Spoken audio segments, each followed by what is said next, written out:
হেদায়েত আল্লাহর কাছ থেকে চেয়ে নিতে হয়। এই ভাইটির কথাটি শুনুন, উনি কিভাবে আল্লাহর কাছ থেকে হেদায়েত চেয়ে নিয়েছেন। ওই জান্নাতে ওখানে যাওয়ার পরে সূরা ফাজরের আল ফাজর একটা আয়াত আছে, ফাদখুলি ফি ইবাদি ওয়াদখুলি হ্যাঁ, জান্নাতি। কিন্তু তার আগে আছে ইয়া আইয়াতুহান নাফসু মুতমাইন্না। মানে মুতমাইন হওয়া জিনিসটা কি? আমি যখন ওয়ার্ড মিনিং বের করে তখন পড়ছি মুতমাইন মানে কি, যে সোলটা প্রশান্ত, মানে এটার মধ্যে আর কোনো কমপ্লেইন নাই। আমি বললাম আই হাই, আমার তো জীবনে ভর্তি কমপ্লেইন, আমি তো ওই কমপ্লেইন ছাড়া যেতে চাই, কিন্তু কমপ্লেইনটা কি অবস্থা? তা ওই আয়াতটা শোনার পরে সূরা ফাজর ওই আয়াতটা ছিল এপিসোড দেখার পরে ভাই আমি মনে পড়ে সারাদিন কাঁদছে, মানে 24 ঘন্টা একটানা কাঁদছে, মানে অবস্থা খারাপ আমার।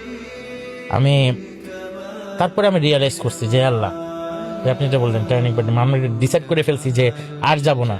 আমি আল্লাহকে ডাইরেক্ট বলছি, দিস মাইট সাউন্ড ব্যাড, আমি বলছি, আল্লাহ আমি মানুষ, আল্লাহ আমাকে কুকুরের লেজের মতো বানায় না, আমি জানি সলাত আর না ছাড়ি আল্লাহ, এইটা আমার করতেই হবে। আমি মানুষ, আমি আজকে কথা দিলাম, আমি যাই করে আমি সলাৎ ছাড়বো না। এন্ড কুকুরের লেজের মতো আল্লাহ মানে বানায় না আপনি, আল্লাহ আমার এতটুকু ইজ্জত দেন।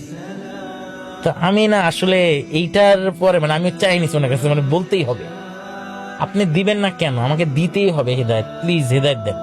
মানে এরকম দাবি করে নিয়ে গেছি যেখানে আল্লাহ ইট ইজ এম্বারাসিং, আমি আগে নামাজ পড়তাম এখন পড়ি না, পানিশমেন্ট খাইছি, রিয়েলাইজেশন হয়েছে সব। আল্লাহর কাছে চাইবেন আল্লাহ দিবে না এমনটা হতে পারে না। আল্লাহ দিবেনই।